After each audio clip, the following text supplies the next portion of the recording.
샬롬, 오늘도 주님 안에서 평안하시죠? 진세권 영성 수련원 원장 서정호 목사입니다. 오늘도 복된 날 주님 안에서 승리하시기를 빌며 오늘의 말씀 함께 묵상해 봅니다. 여러분 혹시 이중잣대라는 말을 들어보셨나요? 남에게는 엄격하면서도 자신에게는 너그럽게 판단하는 것을 가리켜 하는 말이죠.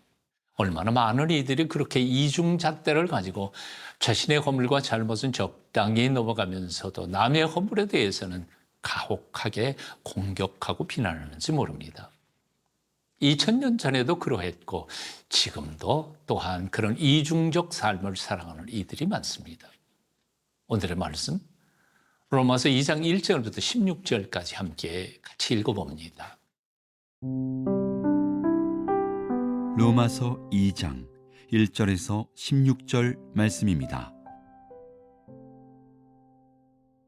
그러므로 남을 판단하는 사람아, 누구를 막론하고 네가 핑계하지 못할 것은 남을 판단하는 것으로 네가 너를 정죄함이니 판단하는 네가 같은 일을 행함이니라.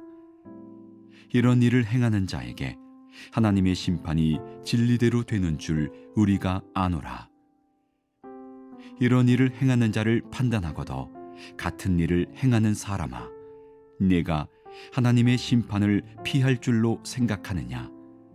혹 네가 하나님의 인자하심이 너를 인도하여 회개하게 하심을 알지 못하여 그의 인자하심과 용납하심과 길이 참으심이 풍성함을 멸시하느냐? 다만 내 고집과 회개하지 아니한 마음을 따라 진노의 날 곧 하나님의 의로우신 심판이 나타나는 그날에 임할 진노를 내게 쌓는도다. 하나님께서 각 사람에게 그 행한 대로 부응하시되 참고 선을 행하여 영광과 존귀와 썩지 아니함을 구하는 자에게는 영생으로 하시고 오직 당을 지어 진리를 따르지 아니하고 불의를 따르는 자에게는 진노와 분노로 하시리라. 악을 행하는 각 사람의 영에는 환난과 곤고가 있으리니 먼저는 유대인에게요 그리고 헬라인에게며 선을 행하는 각 사람에게는 영광과 존귀와 평강이 있으리니 먼저는 유대인에게요 그리고 헬라인에게라. 이는 하나님께서 외모로 사람을 취하지 아니하심이라. 무릇 율법 없이 범죄한 자는 또한 율법 없이 망하고 무릇 율법이 있고 범죄한 자는 율법으로 말미암아 심판을 받으리라. 하나님 앞에서는 율법을 듣는 자가 의인이 아니요 오직 율법을 행하는 자라야 의롭다 하심을 얻으리니 율법 없는 이방인이 본성으로 율법의 일을 행할 때에는 이 사람은 율법이 없어도 자기가 자기에게 율법이 되나니 이런 이들은 그 양심이 증거가 되어 그 생각들이 서로 혹은 고발하며 혹은 변명하여 그 마음에 새긴 율법의 행위를 나타내느니라. 곧 나의 복음에 이른 바와 같이 하나님이 예수 그리스도로 말미암아 사람들의 은밀한 것을 심판하시는 그날이라. 1절부터 5절까지 제가 읽어봅니다. 그러므로 남을 판단하는 사람아, 누구를 막론하고 내가 핑계하지 못할 것은 남을 판단하는 것으로 내가 너를 정죄함이니 판단하는 내가 같은 일을 행함이니라. 이런 일을 행하는 자에게 하나님의 심판이 진리대로 되는 줄 우리가 아노라. 이런 일을 행하는 자를 판단하고도 같은 일을 행하는 사람아, 내가 하나님의 심판을 피할 줄로 생각하느냐? 혹 내가 하나님의 인자하심이 너를 인도하여 회개하게 하심을 알지 못하여 그의 인자하심과 용납하심과 길이 참으심이 풍성함을 멸시하느냐? 다만 내 고집과 회개하지 아니한 마음을 따라 진노의 날, 곧 하나님의 의로우신 심판이 나타나는 그날에 임할 진노를 내게 쌓는도다. 사도 바울은 지금 누구를 고발하고 있는 것일까요? 1절에 있는 말씀처럼 남의 행위를 판단하는 사람을 고발하고 있습니다. 그러면서도 자신도 똑같이 자신이 판단하는 그 악한 행실을 저지르고 있는 사람을 고발합니다. 여기 같은 일을 행하는 사람이란 말이 두 번이나 반복해서 나타나고 있는데, 이 사람은 하나님께서 싫어하시는 일과 좋아하시는 일, 즉 하나님께서 심판하실 악과 하나님께서 상 주실 선을 잘 분별하고 판단하는 사람입니다. 이 사람은 다른 아닌 율법을 받고 율법대로 살아가도록 격려받고 훈련된 유대인들을 가리키는 것이었습니다. 그렇습니다. 당시 유대인들은 하나님이 주신 율법을 가지고 남들의 행위는 잘 판단하면서도 자신들도 율법을 제대로 행하지 않고 똑같이 불법적으로 살아가 있었고, 그러면서도 그 사실을 자각하지는 못했습니다. 그래서 이방인들에게는 하나님의 심판이 나타날 것이지만은 자신들만은 그 심판을 피할 것이라고 착각하면서 살았던 것이지요. 돌이켜 오늘날 교회 안의 모습을 한번 돌아보십시다. 2000년 전 바리새인들처럼 자신도 제대로 살지 못하면서도 남의 삶과 행위는 날카롭게 비판하고 정죄하는 이들이 오늘날 우리들 교회 안에도 얼마나 많은지요. 여러분 혹시 이중잣대로 남을 정죄하면서도 똑같은 일을 행하고 있지는 않습니까? 예수님께서 말씀하셨죠. 비판을 받지 아니하려거든 비판하지 말라. 너희가 비판하는 그 비판으로 너희가 비판을 받을 것이요, 너희가 헤아리는 그 헤아림으로 너희가 헤아림을 받을 것이니라.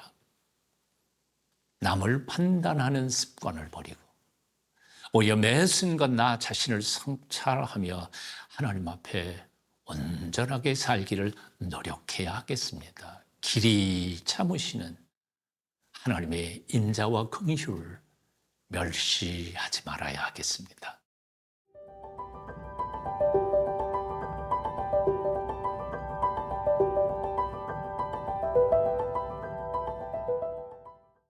(6절부터) (10절까지) 제가 읽습니다. 하나님께서 각 사람에게 그 행한 대로 보응하시되 참고 선을 행하여 영광과 존귀와 썩지 아니함을 구하는 자에게는 영생으로 하시고, 오직 당을 지어 진리를 따르지 아니하고 불의를 따르는 자에게는 진노와 분노로 하시리라.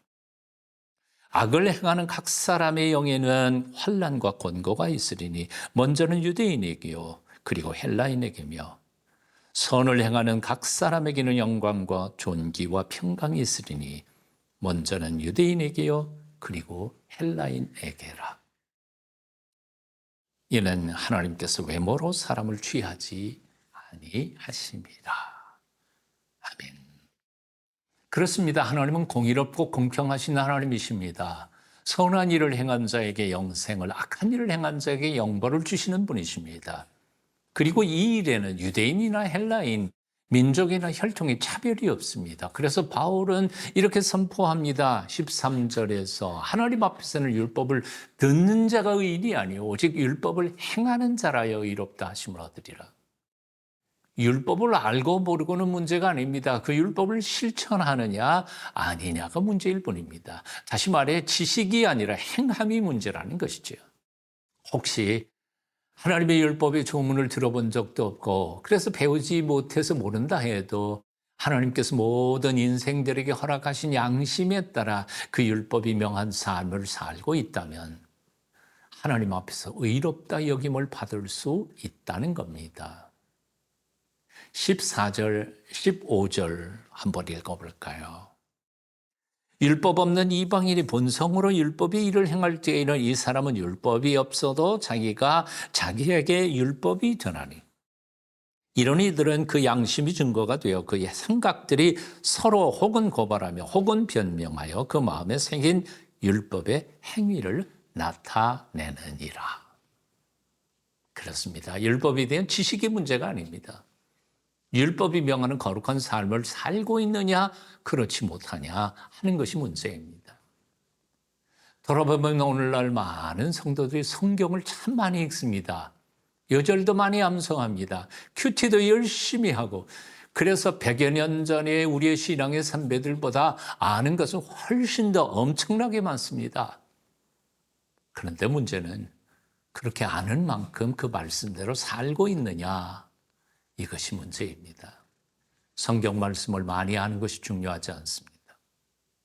말씀을 구체적인 삶에서 얼마나 온전히 살아내는가 하는 것이 중요합니다.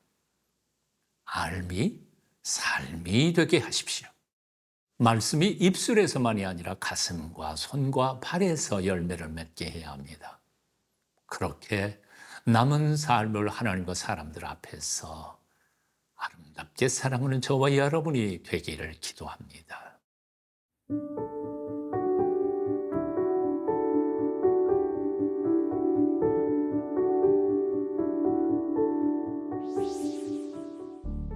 말씀이 육신이 되어 오신 주 예수님, 오늘도 우리 머리, 가슴, 삶 속에 말씀으로 임하여 주시옵소서. 주님이 내게 지식이 아니라 나의 호흡, 나의 육신과 삶이 되어 역사하여 주시옵소서. 예수님 이름으로 기도합니다. 아멘.